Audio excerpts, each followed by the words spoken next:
Welcome back and happy pre-New Year's, everyone. This is the last Two Tamers Talk for the year. 2022 is coming to a close. Couldn't ask for a better partner in crime than my man Jeff. What an outstanding year, and I cannot wait to use the see you next year jokes because I am that guy. Well, we're going to do it. We're going to do it. We're going to continue this for a whole nother year if you guys will have us. Yes. Absolutely having a blast. Jesse, it has been a wonderful year. Thank you so much Happy for New Year's, brother. all of your tech expertise. Everyone give a huge shout out to the comments for our intro videos, our thumbnails, just, everything. I'm just the pretty face, guys. That's all I am. Pretty face, pretty hair. Pretty pretty hair. Before we dive into our year in review, though, I do want to give a shout out to one of our contributors, Joe. Yes. Had a New Year's baby. Christmas Eve, baby. Congratulations, Joe. If you want to see Joe, look at our grandest video. Look at our EX3 unboxing. Yeah. Congratulations, brother. We know you're going to be a great dad, and glad mom's doing well as well. Yes. All right, let's talk about this year. Let's do it. We haven't had the channel for a year. We've been, we're 4 months deep right now. It almost feels like a year, but that's just because you and I have been interacting and already doing this offline for about a year, right? A year. No, the scene is over a year old here. It feels like we've been doing this for a year because we're 4 months in and we've been doing this every week. Yes. But we have to give a big shout out and thank you to everyone that supported us. I mean, when we first made this channel, we thought this channel was going to be this huge. Yeah. I mean, we didn't think it was going to be huge, but we wanted to grow it into a huge multi-ECG thing. And, if you watch the last video, then you already know what we planned on. But what we didn't expect was the huge outpouring of support from not just our local fans, but from people that like this content and are dedicated to Digimon, TCG, and the IP alike. Yeah. And, we're at 600 plus subs right now, and we're just growing, and we just want to say thank you and just keep recommending us. And if you like the content, we're just going to keep going. I mean, we're what, 70-ish videos? We're getting close, right? Yeah. We're at that magic number right now before, anything released. I think Leomon released this week, and this is going to be releasing, so we should be at 71. We got like 5 more deck profiles going. But I mean, 600 subscribers. We started the first week of September. Yeah. We are, as of recording this video, I think we're at like 637. Yeah. So, I mean, I cannot thank you guys enough. This has just been our passion project. Yep. We have been so excited to do this. This is like our creative outlet, and we have the greatest fans. We love all you guys. Thank you guys so much for jumping in the comments. Feel free, if you're not already in our Discord, jump in, come get, talk to us, shoot out messages, whatever you want to do. We'd love to hear it all. Yeah, it's been so much fun. It's been kind of the highlight of my year. Even though it's only been a quarter of my year, it has become everything that I do in my free time. But for a good reason. Yeah. It's been something that it's a passion project for me. I love the deck profile videos. And I love the podcast. It is so much fun. It is so much fun to just kind of keep getting better. I mean, every week I try and do something a little bit better in here. Like this week, we got new lights for the case. Just because I want everything to look a little bit better. Or we get a new lens for the camera, or a better microphone, or better software. So we're always trying to get better here. Not for me, but because I want the podcast to be, a little bit better. We want it to be better for you guys. So you guys have a little bit more entertainment and realize that we care. Like it's not just something that we do because we think that you should know how good we are. That's not how it is. No, it's never been about that. No. You and I are both very like-minded where, we know life's a journey. Yep. And we know every day we can get better and, be better than we were yesterday. And whether that's increasing your setup or whether it's me trying out the BT10 Omnimon X antibody and actually finally realizing how good of a card it is. So many I told you so's. So many I told you so's, which are all deserved, right? Yes. So it's just, it's just been a blast. And this has been helping me selfishly grow as a better player, as a better deck builder. It's just been always like a dream of mine to be able to do this kind of thing. So the favorite part for me is the fact that it extends our reach over just our locals. Like we love our local players. Oh yeah. Absolutely. But I mean, we're talking about 20, 30 players max, right? Yeah. And it's which is a lot. Yeah. Yeah. Right. But when we get all of these, we got a great comment from a teacher in the Midwest That was I just love like, it. I love it. I mean, you start getting these heartfelt It's messages. something I never thought I would see happen because you know Yeah. it's like one of those things like you said, we started this and you know our shop owner was all for it and he was like, let's do this, you know, like please use this name, and all of our guys at our local area were super supportive, and we thought that those first initial subscribers and views were like just them, and we, you know, I remember you and I were talking like how, you know, what do we do to grow this out, and it just happened. Yeah. You know, and yeah, I post this video on Facebook, you know, in the group and stuff, but like shout out to our fellow from Germany. Like I know there's a guy stationed over in Italy that watches these, and it's like, and I'm getting you your cards. I'm sending them out to you over the next year, I promise. But it's just one of those, like we have this huge outreach of outside of our local area. So if you're watching this and you are not in our local area, please let us know how you found the video. We would love to hear how that whole interaction started, and we're just super grateful for all of you guys. And obviously we know that like in the big meta of things, like you're talking about 600 people in the world, but it's like, that's 600 people that want to see us and hear us talk. So like we appreciate you, and we appreciate the entire, you know, the entire family of Digimon. Like it's fun. Like we do this for fun. We know you do this for fun, and that's why you want to listen to us talk about it. So on that note, we're going to talk about the top 3 videos that we did this year. Yes. And because we went through the algorithms and we did because we wanted to land, I was like, well, what do people like us talking about? You know, what are the top deck profiles? Yeah. Or what are the top videos that are Digimon related? And we're going to go from the 3rd to the 1st. Okay. As far as views go. Okay. And I guess number 3 is going to be Aegistramon. Aegistramon. So wow. we're talking about why people like our videos. Yeah. And the most frequent comments we get is because like we don't post necessarily the most meta videos right off the bat, right? Like we're not talking about the ones that are just like boom, you know, blue flare, boom, you know, black war gray, boom, like the ones that we're talking about, the ones that are fun for us to play. Yeah, and we started this channel at the peak of Alphamon. Yes. When Alphamon was running rampant, everybody was doing that to win, and we never once posted an alpha. Yeah. We definitely had an Alphamon list made. Yeah. We definitely, you know, Jacob, as a huge Alphamon fan, has really done a great job building that deck, but we just never did that kind of thing, you know? Yeah. But no, Aegistramon. Not because we're against it. Yeah, no. We do embrace our meta players, but between me and Jeff, who create the majority of the decks on the channel, like we embrace the niche. We like those off-meta, unique play style. Because they don't make these cards just to make the cards. They make the cards because there is a way to play a lot of these cards. And so if you can find a way to play these cards, then we're going to show you how to do that and still be relevant in the meta. If we can. Absolutely. Some Hexablau decks are exempt. And it's so funny because, you know, like, you know, we were just talking about how we never posted an Alphamon video, but our next 2 videos are a little bit more meta, right? Yes. So I don't want to give that away because I still want to talk about Aegistramon, right? Yeah. Aegistramon, to me, I cannot believe the reception that I received from all of you guys watching this. Number 3 on the channel. Number 3 on the channel for a video that literally the EX3 is the most recent set. Yep. Like this video has not been out nearly as long as our other videos and has almost beaten that. So whoever's farming Aegistramon, thank you. No, I'm just kidding. But I mean, the Aegistramon is such a unique playstyle, and I think there is a desire for people who want to play these off-meta decks or these unique playstyles, or they just have a favorite Digimon. I mean, like Seedramon is just a classic Digimon Season 1 villain. We're talking about the Dark Master, right? You know, Metal Seedramon. With his whole gang of aquatic, you know, nonsense going on. It's just a whole fun deck.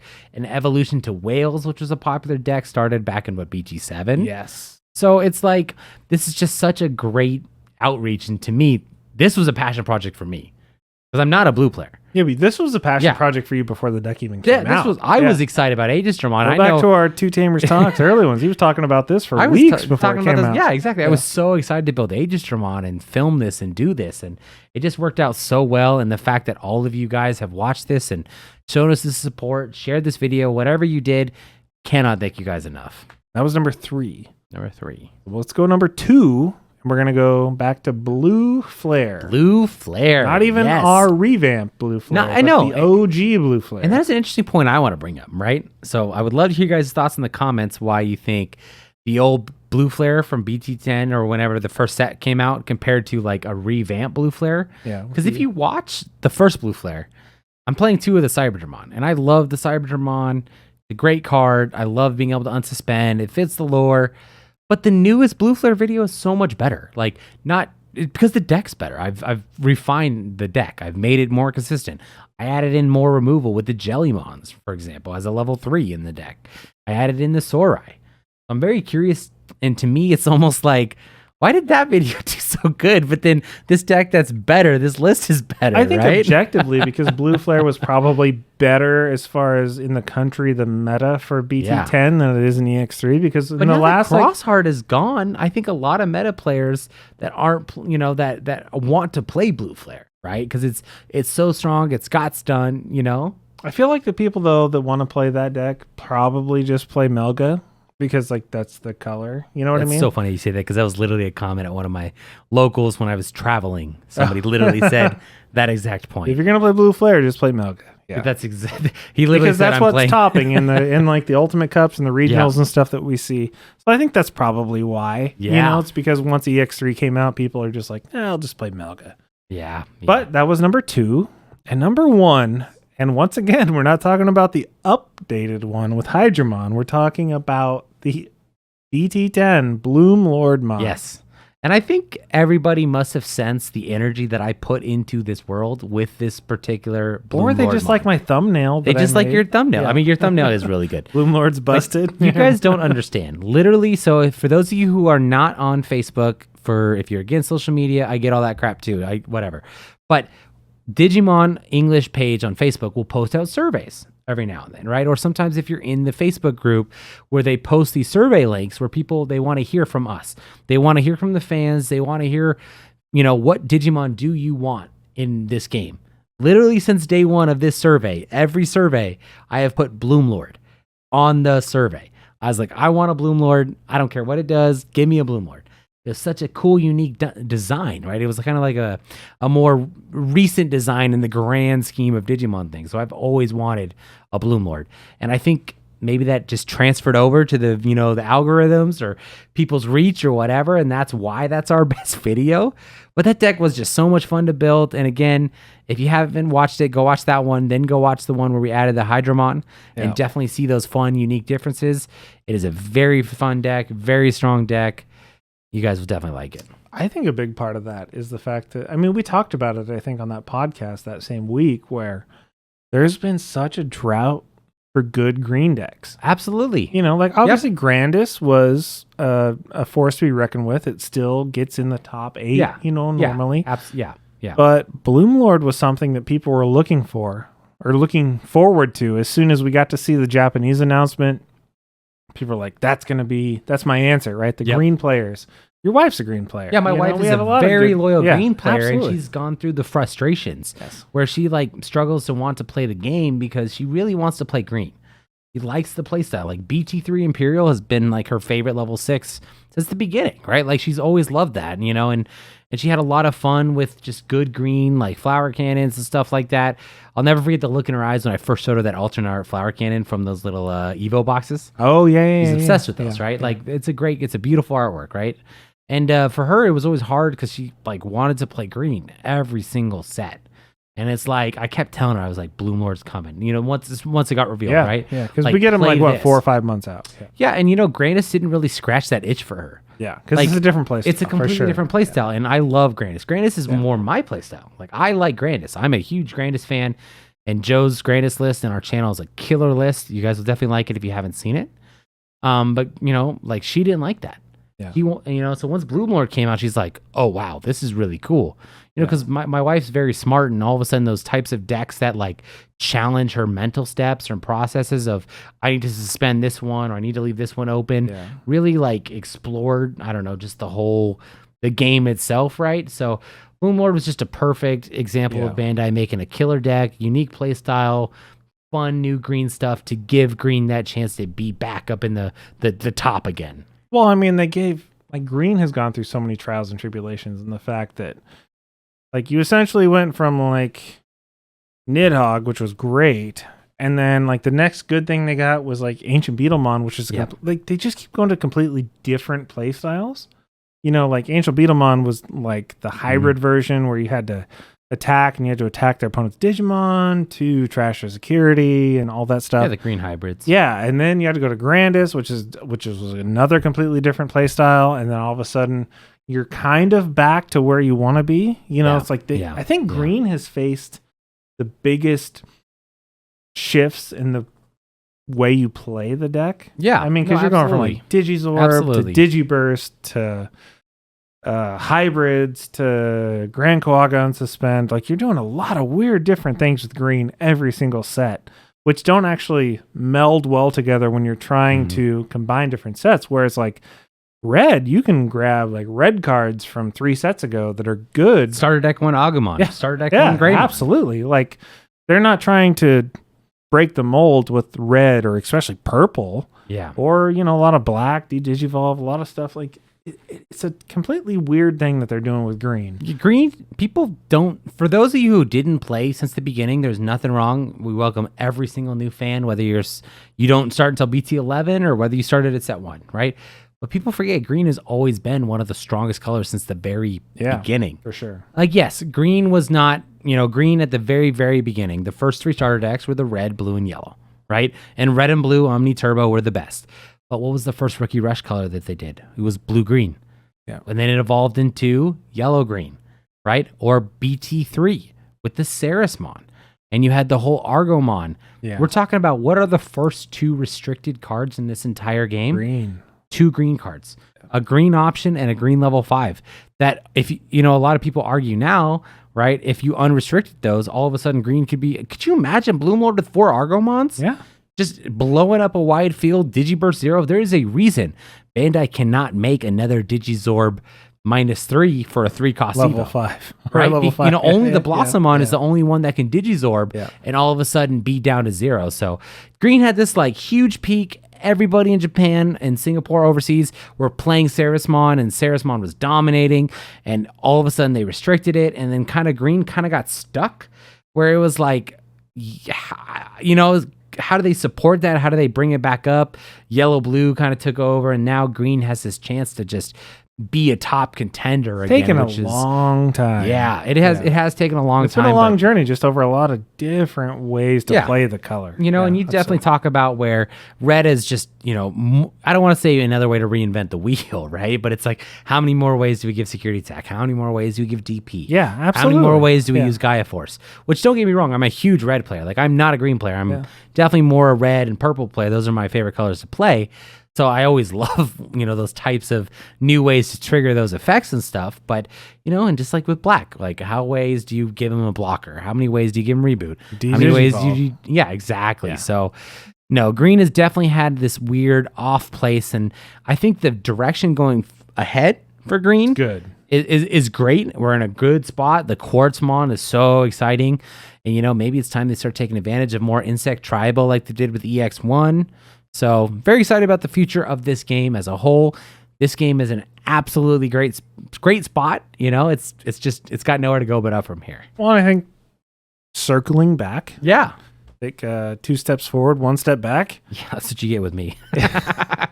That's why our Bloomlord deck was our #1 video. Green definitely has a loyal 3K video. Yeah, 3K views. Yeah. So if we're talking about, we're done with what you guys think. Yes. So we're going to be selfish now, and we're going to talk about what our favorite videos were to make. I mean, that's what they're here for. They want to hear us talk about this. I mean, we make a lot of videos. Obviously, we're at almost 70 videos now. And so we're going to talk about the ones that were the funnest for us to make and the funnest for us to watch. Yes. The most fun, I should say. Funnest is a word, maybe. So I'll go first. Yes, please.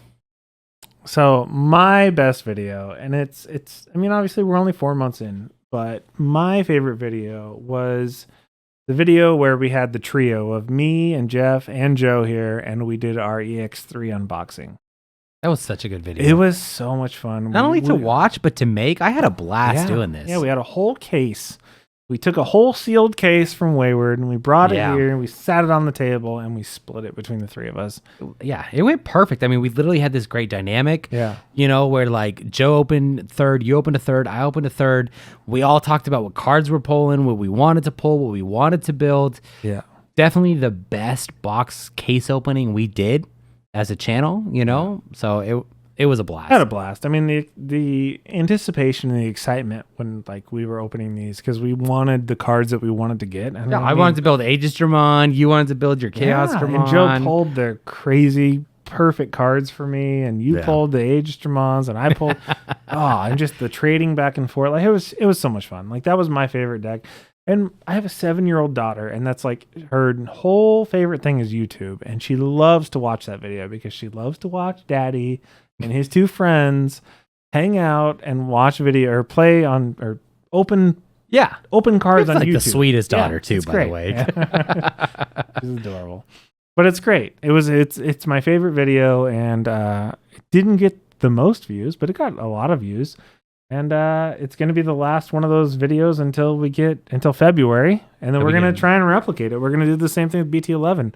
Definitely. We're going to at least open a case. That was a recipe for success, and I hope that we can continue that, because it was.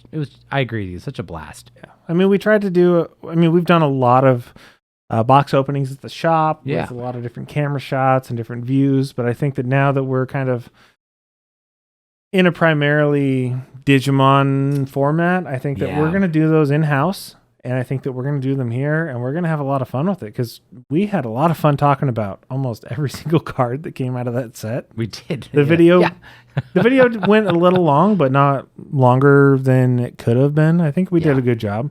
It was so much fun, man. It was fun to just like, as soon as we get new cards in our hands that we've seen before but not been able to touch, it's just like, I know what I'm going to do with this card, you know? Yeah, absolutely. So that's mine. That was a long rant about mine. What was your favorite video? Okay, so it's hard to top your reasonings behind that video, and I 100% agree with it, and that was such a blast to do. So this one's a little selfish for me. My video was the Raidenmon deck profile we did. Oh, the trio. The trio. So this is our only video that we have where it's more than one deck profile in one video. Yeah. And I remember coming to you with this idea like, hey, I want to shoot Raidenmon, but I have 3 different versions that I like, and I want to lay them all out one by one, explain the differences in the play styles, and like let the fans kind of decide which they like more, what version they wanted to try, etc. Just give them, good starting points, because I think anytime Digimon has those unique playstyles or something new, like the whole Raidenmon and having the Sujin, Raijin, Fujin, where it's unique, right? Where it's like obviously that only works in that one deck. You could argue Justimon, but if you've seen our Justimon videos, I definitely go into that more, right? Well, that one we split that into 2. Yeah, and I was very excited to like actually do this video because I spent a lot of time on Raidenmon. Yeah, you did. I was so excited to build Raidenmon. It's PT9 comes out, Alphamon's dominating the meta. People are starting to build these X antibody decks, and I'm sitting here tinkering with my giant robots, like building the Gay Guardians as they were called. And I even brought it with me the first time I traveled down to California, because that was one of the highlights of the year, right? Part of my growth and development. First time you went to Cali. First time I went to Cali, I brought that with me, and a lot of people like kind of knew me down there for playing that deck and kind of showing off this unique deck that I put together, because I was testing all 3 versions. We jump on webcam and we would play these different versions, right? And so that whole Raidenmon was just a lot of fun to me. I feel like it really explored, because I've always been a Mega Zoo fan. I've always built types of Mega Zoo decks, and that really pushed me to make 3 distinct versions that had different purposes, that took advantage of purple, playing the Miss Memory Boost, getting those cards in trash, drawing a bunch of cards, or building an actual stack version where, yes, I'm playing 4 Raidens, 3 of each of the other ones, tons of level 6s in a traditional Digivolve deck, right? Where I really feel like it pushed me as a deck builder, as a player, and honestly as a content creator. Yeah. Like it really did a good job of just me getting those decks out there, being able to explain myself. And yes, I know that if you're watching a deck profile video, you don't want to see 3 different decks. You want to know which one to start with and then go from there. That's the thing, though. That's not true, because as soon as the next format came out, people were asking for a 4th and updated Raidenmon profile that we got in our DMs. Yeah. Speaking of that, what did we just film before we did this? Machine Dramon. Oh, and Android. Yeah. So we happen to film an updated version of Raidenmon. We have updated decks coming. We have this wonderful new series coming out. It's going to be called like an updated rebooted series, or we'll figure it out. We'll figure it out. But it's updated decks where we're going to go through and we're going to talk about decks that we've been updating and give you guys an updated results. In case you are shy and don't want to message me directly in Discord or whatever reason, that's fine. But so we did shoot another version of that Raiden mod, and it just, brought me right back to that. Like, I know it's only been 4 months of the channel, but it's like nostalgic, right? Yeah. Because we've done so much. We've been playtesting, we've been growing our scene as, in our locals. It feels like it's been so long since I filmed that video. Yeah. Where I did talk about those Raiden mods, but it's like, that will always just be a good video to me. I mean, it's hard because I've enjoyed every video I've been a part of. But I think that one takes the cake for me. Right. So, I mean, obviously we're doing kind of a year in review, right? Yes. So this is celebrating 2022. Yes. So those are the viewers' top 3 videos and our top 2 videos to make. So that's what we're doing. But now we're going to get into the heart and soul. I mean, if you look at our deck videos and you look at our profiles and everything else, you realize that when I make these or when I in post-production, I only post, the regular arts because that's what you guys need to identify the cards are. Correct. Or as when we post these. But you'll know that when we post these deck profiles that a lot of times we'll use alt arts. Yeah. Because it's a passion project. It's a passion project for us, and it's something that we love to do. Yeah. And that we love the artwork in this game, and we love what Bandai does with the artwork. Yeah. And we're not always necessarily subject to the max rarity, as Jeff has most commonly pointed out as with the pre-release stuff. And, all that stuff. So, but we love alt arts. We're gonna do a little segment here where we're gonna talk about our favorite alt arts per level for the year. So it's not going to be super long, but we're going to start with the eggs, and we're going to work our way all the way down to the options, level by level. So if we're talking about eggs, we're going to do kind of a blanket. So this year, we're not going to count EX1, even though EX1 came out in January or whatever, but we got the gift boxes back in December of 2021, and that's when we were supposed to get EX1. So we're going to count EX1 as 2021. So, sorry.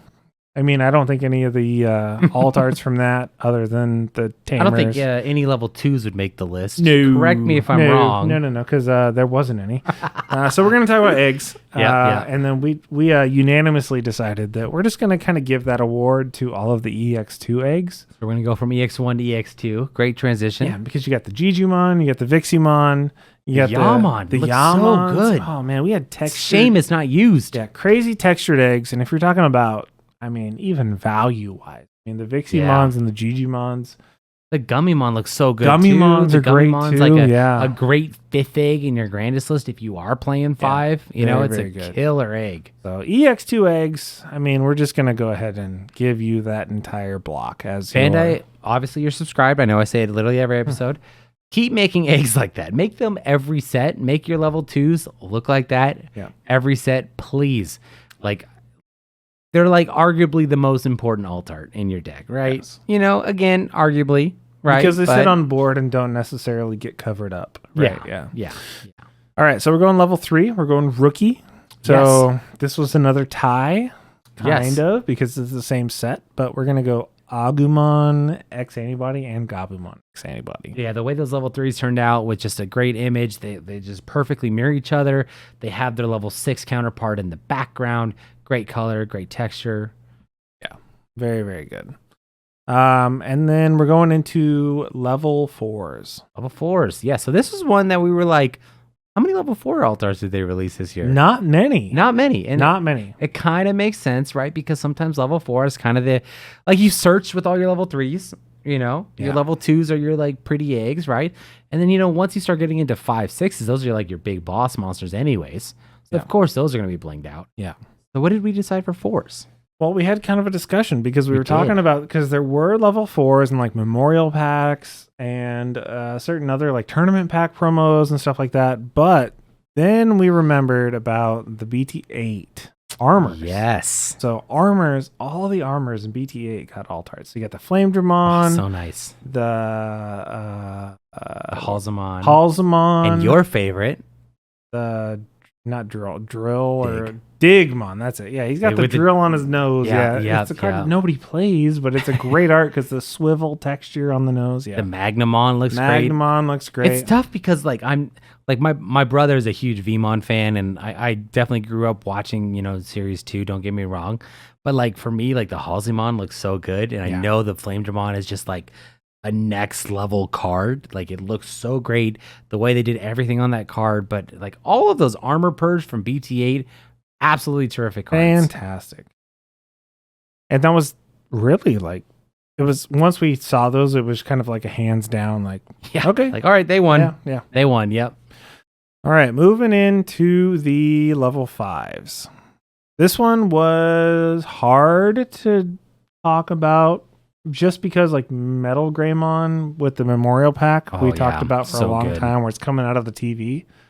But it's like, it's not textured, right? Like You're right. Yep. That whole Memorial Pack was not textured. So that kind of dropped it down a little, just a little echelon, tiny right? bit, like second place. So we went with Chimeramon. BT8. Yeah, absolutely great card. I might be a little bit biased with my decision because I use Chimera so much, but it was one of those things where kind of like how Death X is now, where people joke where it's like a 48 card deck, 47 card deck plus 3 Death X or plus 2 Death X, right? Once that Chimera came out, that whole thought process, the whole transition, people started doing that same thing back then before Death X. Oh, it's a 48 card deck plus 2 Chimeramons. Yeah. Right? Like obviously Chimeramon's not nearly as broken as Death X Mon. But it's still such a universal card. It's just a great, powerful card. I personally love putting in as many decks as I can. It's one of my favorite level 5s for sure in the game. Great gotcha card. It's a great gotcha card. It's just got so much versatility, removal, DP reduction, which is usually really hard to get around. I mean, Chimeramon's talking about Series 2. Like, what a great concept of a Digimon. What a beautiful alt art card. Like, great job. Well, I mean, it gets you to your level 6. It gets you to your Mega. Yeah. For free. For free. Yeah. And, you can't go there without going for level 6. Well, it's after 5, right? Huge talk about this one. We did, but then I don't. And then I threw the trump card down. You just got to do this one. All right, I'll do this one. So this one we talked about a lot, but when it came down to it, I mean, we only talked about cards we had in our hands, right? Correct. Because we could only see what we had in our hands. Because when it comes down to like textures of cards, you have to see it. Because there are so many times, especially with like alt arts of new sets, right? We see that all the time on new set reveals, where they're like, "Here's the new Black Wargreymon X Antibody." Yep. You're like, okay, that looks cool, I guess. Yeah. And then you see how it looks like in person, in your hand, and you see the texture, and you're like, "Oh, that's amazing." Yeah. That's a fantastic card. Well, until I got this card, we had a little discussion, and I was like, okay, well, what do we include in this conversation? And we had to include every alt art, right? Yes, we did. So we're talking level 6, and my favorite, and I don't think I can't argue anything about it. The Imperial Dramon Fighter Mode from the Ultimate Cup is fantastic. I don't know. You probably can't see the. Oh, there we go. It's one of those you have to see this in person. Yeah, you can see some of the texture in the camera. But man, this thing has crazy texture. I mean, the fact that he has. I mean, I'm a huge Mega Man fan. Gotcha. And he's got like the X Buster kind of thing, just fire. It's like just super aggressive. And I mean, if I could run a playset of these in the Imperial Dramon deck, I totally would. Yeah, but no, I'm gonna stick with just the one, and I'm not gonna play with it. But I don't think it gets better than that this year. Beautiful card, absolutely, yeah. And then we had a big conversation about level 7. Yes, because this is another example where you have your big boss monster, right? Yes. Or you have your Zord defeat popping out of security, or you have your Omni, your Blitz Omni, where it's the game ender, right? And we're not fortunate enough. We only have 600 viewers. We don't have a paladin mode. We don't have a paladin mode, so don't worry, that's not going to be it. Yeah. But no, there's just so many good level 7s in this game, and they've done us a great job of making all of the alt arts incredibly good. all like super close. We really had to argue over this. We one. did, yeah. But which one did we ultimately land on? The Crimson mode. Yeah, another EX2 card. Love that alt art. Galamon Crimson mode. I think Galamon Crimson mode is a great choice, and I 100% agree with this. And I remember I was torn, with some of the other 7s that we were talking about, where this one just perfectly showcases what Galamon Crimson mode is. Yeah. Like, it shows everything off perfectly. It shows his stance. He's got his wings. He's got his, I always forget the name of his lance. It's like, whatever. It doesn't matter. His cool weapons, and it's just a great card that perfectly encapsulated everything. And even the original looks killer. Yeah. But definitely agree with you. Best level 7. My favorite part is like that like sunshine that comes off of them. And I looked at it like I looked at the Agumon from Evo Cup, where the sunshine's coming down from the corner. Because for me, it's all about texture. Yeah, that's the thing that gets you for sure. I mean, that's Bandai's signature move right now, and I think that is kind of what has separated them apart from like the Magics and stuff, because like Magic will texture cards ish, but they're not like this. Yeah, and sometimes the way Pokemon does like their like it's very uniform. Their V cards are like uniform, and it looks almost out of place. Yeah. Where like I don't necessarily collect Pokemon nearly as hardcore as I do Digimon, right?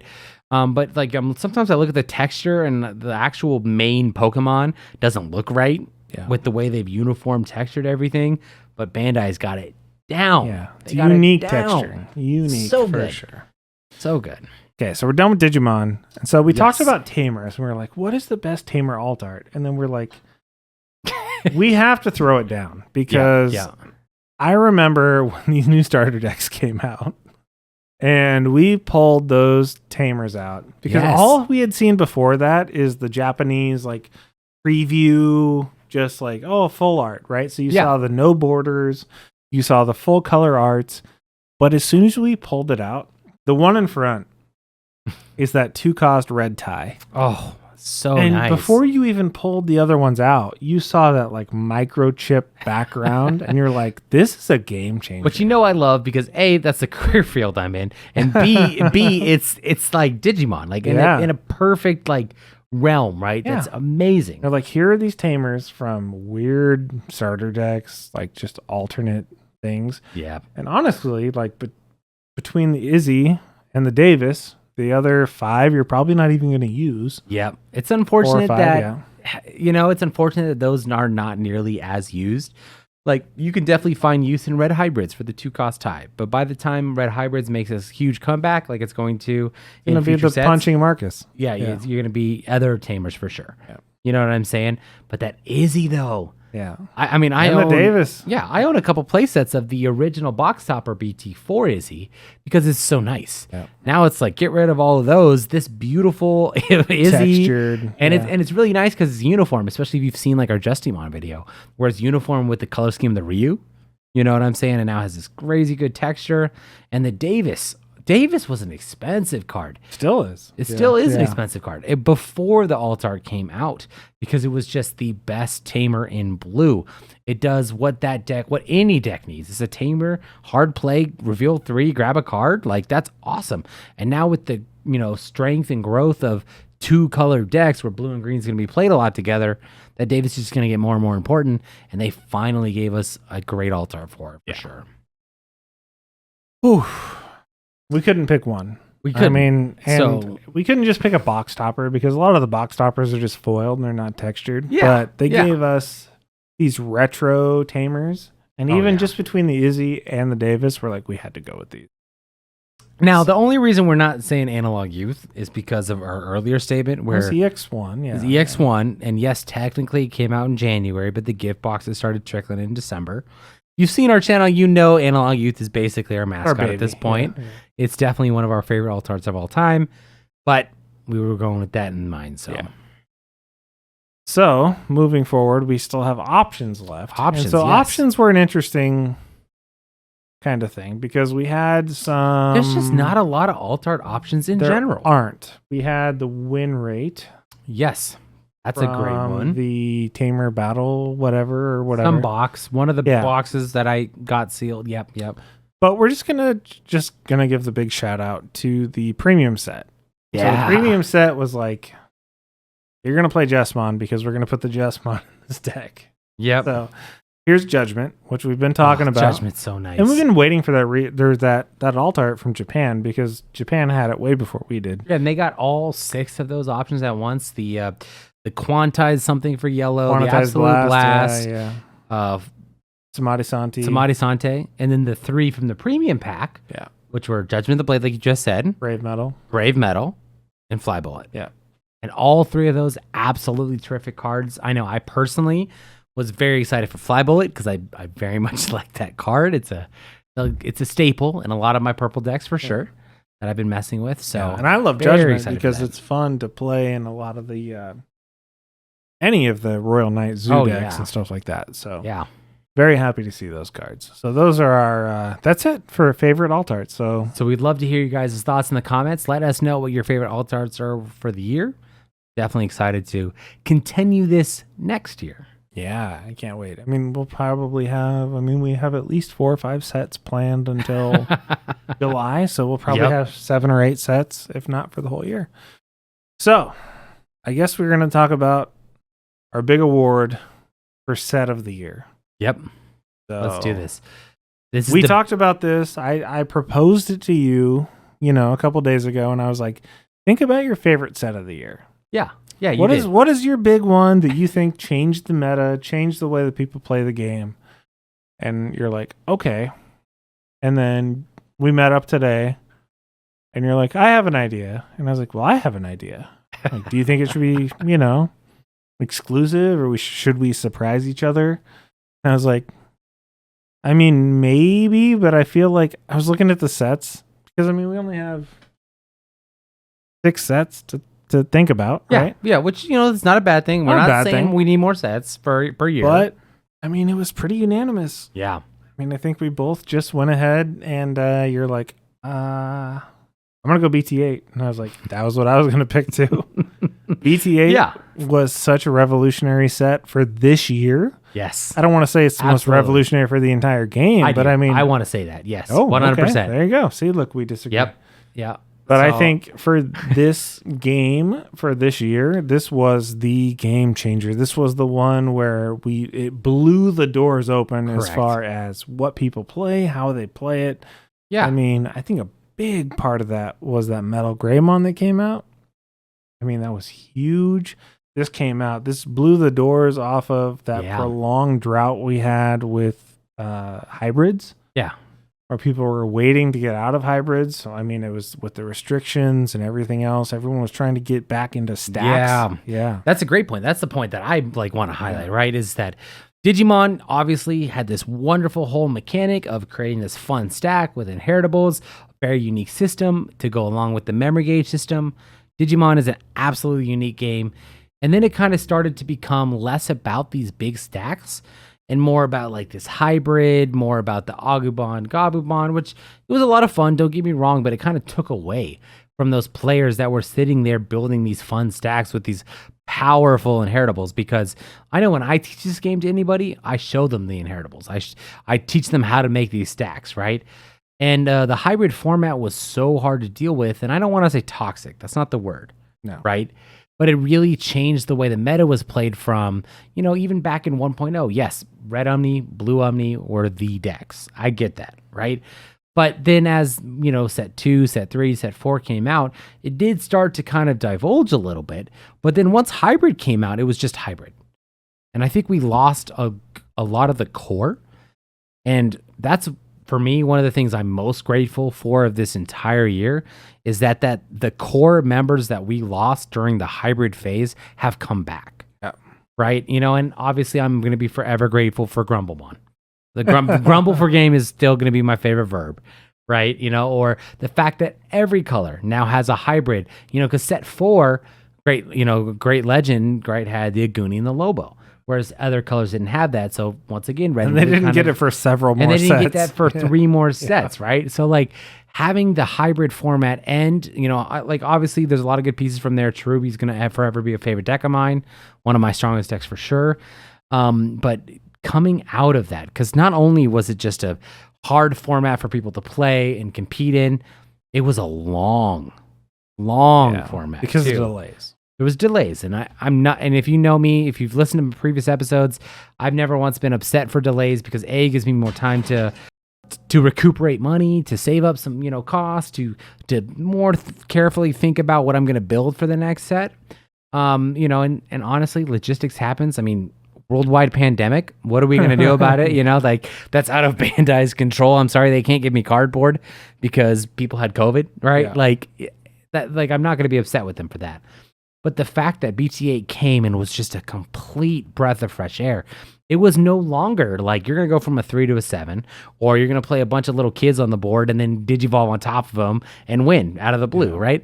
It was rewarding to those players that want to play the core aspect of the game of building these wonderful stacks with huge inheritables.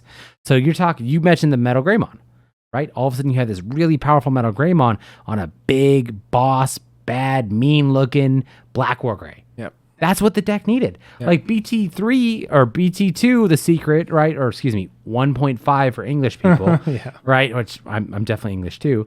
But was that Black War Gray from back then, which was just this cool card that everybody wanted to play, but it just never worked out, right? And now BT8, all of a sudden, he's in the limelight. Like he is this big boss. He is a menacing threat. He's meta. And it's like well-deserved. But for me, obviously, I'm a huge fan of BT8. So not only did it give us the ability to make stacks again, not only did it give us wonderful new mechanics like Armor Purge, which is just a very cool mechanic, even if you're not a fan of the Armor Purge deck, because yes, that kind of isn't like a stack building deck. It's the evolved form of that Rookie Rush aggro, right? But it gave us dual colors. Yes. The first set where a card is literally 2 different colors, and not like BT4 where you have that Rise Greymon that I've been a big fan of lately, where it says your turn, this card is treated as yellow, because that doesn't work in the raising area. Yeah, or BT6 where the Mega Dramon and the Giga Dramon, treat as red, treat as black. Yeah. And so there's just times where, like for example, Izzy, like that card wouldn't have been treated as black because it's or whatever, because it's not on the field, it's not in play. Or the Rise Greymon in raising area. It doesn't count as yellow in the raising area because no effects can affect the raising area. This whole set comes out, we have dual color cards. It completely opened the door for deck building, which for me, this is my creative outlet. Like you guys, all my 600 plus subscribers, all of those that are not subscribed that are watching this, like no hard feelings, but like this is my creative outlet. Like this is where I get to do what I want to do. I get to be that creative, and a lot of us here who are into card games are creative people. We love making our own decks. That is a creative outlet for us, right? Like this dual color thing completely opened the door. That's why to me, like the history of Digimon, BT8 will always be to me one of the most important sets. Yeah, because it gave us dual colors. I mean, I was able to build purple Eosmon using the Kogamon from BT8 because it's green and purple. And all of a sudden I went from a purple level 2 all the way up into a white level 6 using purple, green, white, you know what I'm saying? Yeah. So completely opens the door for deck building. All of a sudden new strategies, new combos, brought back stacks, brought back a lot of those great friends that I have made along this past 2 years of playing this game that kind of maybe went away after hybrids that are now starting to come back and are obviously here to stay. At least I hope so. So I'll shut up about BT8, but you don't need to shut up. BT8 was an outstanding set, and the biggest honor you can ever receive, Bandai, is getting an award from Digital Gate Studios. Here it is, BT8 Set of the Year. Honorable mention, yes, to BT9. and I know that we had our, it was a really fun, this is also another really fun episode we're literally recording. For those of you who don't know, we don't necessarily script out what we're saying on these podcast episodes. Never. No. There's no teleprompter. You can't tell with my rants. Yeah. Like, we come up with like a general outline, like here's like one sentence of what our set of the year is going to be. But BT9, I did get a lot of flack from a couple people about how a lot of people thought that was a toxic set, how it just really made the X antibody stuff really, really strong. But I really like the X antibody mechanic. Yeah. I really like the ability to be able to use like extra level 3s, extra level 4s, being able to draw an additional card when you Digivolve for 0. I think that is an important aspect of Digimon going forward, because Digimon has always, since the very beginning of set 1, has had different repaints, whether we're talking Mega Seedramon Waru Digimon, right? Different color versions of the same dude. Or we're talking about X antibody Digimon, or we're talking about form changes. That has been a core to Digimon's lore since the very beginning. And BT9 really started giving us those alternative Digivolution costs where, like all of a sudden you have a purple Guillaumon that says Digivolve for 0 on top of a Gigimon. Like obviously that was EX3, right? But BT9 really started doing that alternative text line where you can play way more tribal, right? You can play these form change type decks. You can take full advantage of these decks. Yeah, and I think a big part of that too is like a lot of people enjoyed BT9. I mean, I enjoyed it a lot. Oh, absolutely. Me too. It brought Death X. So a lot of people are a little hesitant to call it a hero of the format because that card has not been restricted. Yes. And I get it. We all get it. And we talk about it in all of our videos. It is a very overpowered card. At the same time, we've also experienced that, I mean, if you buy a box, it's not super hard to pull. Tends to be one in a lot of the boxes, but it is a very good card. So, with that being said, I mean, it's one of my favorite boxes to look at too, because I think that the box art on it is fantastic. Yeah, the X record with the Alphamon holding the X virus, absolutely, X antibody, excuse me. It's a great set. Yeah. But moving forward, we're gonna just say that BT8 was our set of the year because it was mine and it was yours, and we just called it. Yeah, it's great. It's a great set. But looking at these reprints, so like we talked about last week, we had a gentleman in our Discord that was just like, what are the best cards from older sets? And they just keep nailing it week after week. Yeah. I mean, we talk about it all the time. What's the best purple egg? Demimera. Cool. Guess what? We're getting a reprint. I'm glad you brought up that Demimera, though, because this is an interesting conversation we had. Because like for me, as a purple player, I own at least 3 playsets of the DigiFest Demimeramon. Yeah. Because a lot of my purple decks, I don't want to keep bouncing the eggs around, whatever. Where it's like, okay, why? So that one's foil. I don't give a crap about the stamp. Stamp has never been the thing for me, right? I get it, whatever. It's about the foiling. So now that this is going to be foiled, I'm excited. That's going to be great. But they already had an alt art that's not foil of Demimeramon. But they didn't foil it. So now it's like, would it have been better to foil that Demimeramon versus probably this one? I mean, I think so too. Well, the funny thing is that they're going to reprint the Pulsemon, the promo Pulsemon. Yep. But they're not reprinting the normal art of the Pulsemon. It's the alternate art that was like a pre-release champion pre-release winner prize. Yes. Yes. That, like I think I have a playset. I at least have a playset of it, right? Yeah. Because I was obsessed with that alt art, right? I'm a big Pulsemon fan. Yeah. You sold me exactly. You sold me one, and it was like why did Bandai pick that Pulsemon, but then the other Demimera, the not alt art? But we agree. You and I both agree that those are great staple cards. Oh, 100%. For their color. They're doing a great job picking the right cards to reprint, whether it's the Megadramon. It's a lot of the starter deck cards and stuff like that, like the Tai Kamiya. Like, you can tell where they're going with some of these sets, especially when they're like things more accessible. Here's the promo Diabara. Like, they're clearly paving the way for the set or for the cards that they're gonna release. Yeah, because if people want to play this game and they are brand new to the game, right, they're gonna struggle to get the older cards. You and I, we've been playing since the beginning. We have trade fodder. We have the ability to sell some cards to go pick up some new cards, right? To keep up with whatever we're doing, right? We have that ability. There are a lot of new players, and again, this is a great thing. I love the growth. I'm absolutely 100% for it, where players who have nothing, who are coming into this, don't want to go spend a buckload of money to get these old cards from 2 years ago, to play a deck that they want to play today. Yeah. I think a big part of that too, or a big example of that, is the memory boost. Yes, so I completely forgot that they decided to do that too. Yeah, we're getting all new reprints. That was my card of the week last week. Absolutely. So, card of the week from yesterday. Cards of the week from yesterweek. So if they wanted to get these memory boosts, either they're gonna pay for the alt arts that were, where did those come from? Box toppers? Yeah, no, they were box toppers out of a box. BT7. You would get you get a pack that had a memory boost and a pack that had an egg, I want to say. Yeah, you had a I one don't and even one. remember. It's been so long. I know. It's, I mean, they're But not if that you big wanted to get anyways. the regular arts, which Yep. were objectionably better, Yep. you had to buy the starter decks, and so those starter decks just don't exist anymore. Yeah, because people bought the starter decks. It was strictly it was the Gallant for Mon those and the Old Force and the Vigilmon. Old Force. Yeah, so I mean, Which was, you know, like I'm all for Bandai doing that, like as like a starter deck, like give us those memory boosts, or the most recent starter decks they gave us the Tamers that we just talked about. Like I don't disagree with that decision, like, but at the same time now for newer players that want to come in, you know, like you can't.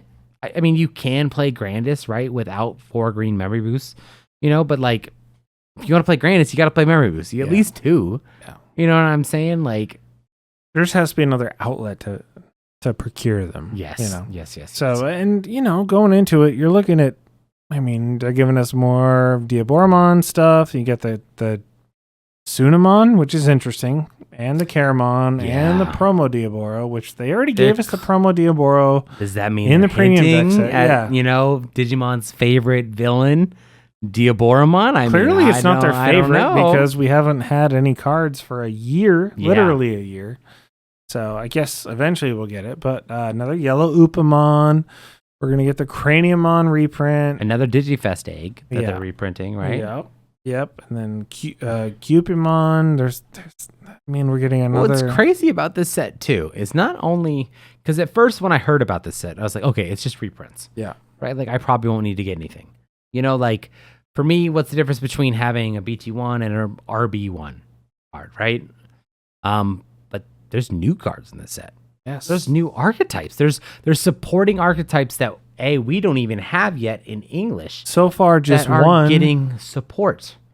poop Arguably decks, right? the most fun one that most people are so excited to play. Yeah, we're talking about the poop stuff. We Yes, got another Monzemon. Another Monzemon. We got a whole Numamon tribal. We got. I've never even heard of the Shin level 6. Monzemon. Yeah. The Shin Mon. I've never even heard of it. I feel like yes, there are a lot of Digimon out there, and yes, there are some that I don't you know making about. stuff up? Yeah. But I know a good chunk of them, right? You know what I'm saying? I've played tons of the games. I've been watching much of the shows. But it's like Shin Monzemon. Like, what's that from? Like, so now I gotta go home and do my research. But they're giving us archetype support, which is wonderful out of this set. So it is very exciting to see where this set's gonna be. You know, where it's gonna go, what's gonna happen with all this stuff for sure. We're getting a Palmon. Yeah, I know the Another Palmon. Goonie, another Lobo. That was one thing that kind of frustrated me too, is that Palmon that gave jamming, right? Arguably not used nowadays in Grandis, right? Because you have Kokuamon X. Like you don't need the jamming Palmon with how strong Grandis is. Yeah. But back then, when those promo cards came out in set 4, you couldn't play that deck without that Palmon. Yeah, or with and it was Nidhogg. I mean, it was great with Nidhogg. Yeah, and it was frustrating for players because they wanted to be able to play these decks and the archetypes, but they couldn't get those promos. So very interesting to see that they're doing that Palmon now. But very excited overall. I do think that this is going to be a good set, and I am excited and glad Bandai is doing this. Well, it's the end of the year, man. What a crazy year. It's been a crazy year. Look at us. Look at us. Hey. Yeah, we can Who would have thought? We can do that whole Paul Rudd thing. Yeah. Look at us. I mean, we're only 4 months in, so I think next year we'll have a bigger retrospect to do. Yes. But speaking of next year, let's talk about where we want this to go next year, because I think a lot of people that subscribe and a lot of people that want to subscribe are like, are you guys going to be around next year? What's your big vision for next year? And I think that we have a similar vision between me and you. We talked about it earlier today, like, what do we want to do? And I mean, we're 4 months in and we're at 600 and some subs, and but we still have half of our viewers that watch and don't subscribe. So that's on you guys. So it's your fault. Help us out. You know, by the end of next year, we'd love to be at like 2.5. I mean, if we're doing the math, huge goal. Yeah, no, it's a huge goal. But it's if we're crazy, doing the math, I also didn't think we were going to be at 600 in 4 months. Not at the end of the year. Yeah. No, this is huge for us guys, and this is just a testament to how strong the Digimon community and how strong the Digimon game is, and that this isn't going anywhere. Yeah. Like, I know that a couple weeks ago there was all those memes. Well, I guess what was that, a month ago? right? Where like, oh, Digimon's dying, or oh, this card game's having some issues. Which I think was a huge and, reaction to just how Magic's doing right which now. it's Because not Magic fair, is not a canary in the coal mine for everything. No. Digimon is a great game, tons of support. Bandai's clearly releasing a reprint set to continue this game. Yeah. Right, tons of Japanese players are still going crazy over it. This game is going nowhere, and neither are we. Yeah. So we would love to get to that 2,500 subscribers. That's going to be our year-end goal, and we're going to try everything we can do to hit that number. But just know that it is never about that number for us. Yeah, we're going to do this whether we have 1 subscriber or whether we got 1 million subscribers. Yeah. Like this is always fun for us. Yeah, we'd love to get one video that our first goal is to kind of go like, we'd like a video to pass 5,000 views. Yeah, because we're past 3K. Yeah. We just talked about our most viewed videos. So we're scaling, right? We're scaling. That's kind of what we're trying to do. Yep. My biggest goal, we've made it work so far, even with Jeff traveling cross country, cross states. We've done 17 so far consecutive T3s. Yes. That's crazy to think about. And we have 52 more next year. Yes. Wife's providing. So whatever our wives will let us do. We got 2 wives that'll. But I would love to keep this as consistent as possible. We're 16 weeks in with providing you videos at 8 o'clock in the morning every Friday. And what a great feeling. That's my commitment. And I think that's Jeff's commitment, that we're going to try and do that as long as we can do that. So we're going to try and do that throughout the year. And our biggest thing too is aside from gameplay videos, which we know everybody wants, yes, which we want to provide. We want to as well. Yes, 100%. So we're brainstorming infrastructure to make that happen. Yeah.